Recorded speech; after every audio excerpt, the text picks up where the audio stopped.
তো বন্ধুরা, তোমরা কেমন আছো? যেহেতু আজকে দাদুর বাড়ি মনসা পুজো হচ্ছে, তো আমি মালা গাঁথবো।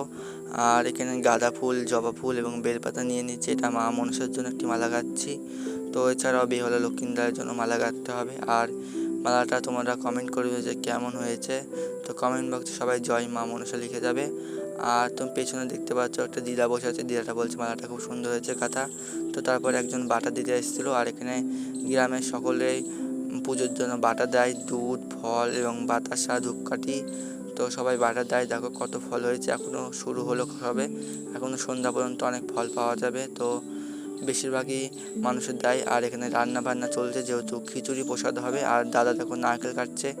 আর এখানে দেখো মনসা ঠাকুর, এই ঠাকুরটা আজকে বিসর্জন দিয়ে নতুন ঠাকুর আনা হবে। তো দাদু এখানে দেখো বসে আছে। আর তারপরে আমরা নখ কেটে নিয়েছি। তারপরে এবার আমরা যাব স্নান করতে, যেহেতু পুজোতে এবার আমি উপোস আছি আর জল তুলবো। তো নখ খুঁটে নিয়েছি আর স্নান করে নিয়েছি। তো এখানে দেখো পার্ক, দাদুর বাড়ি, আর একটা স্কুল, আর একটা মন্দির, রাধা মাধবের মন্দির। তো আমরা এই নদীতে এসেছি। এই নদীটার নাম হচ্ছে ক্ষীরপুকুর। তো এই ক্ষীরপুরে কিন্তু আমি কোথাও ক্ষীর খুঁজে পেলাম না, আর শুধু কাদা জল।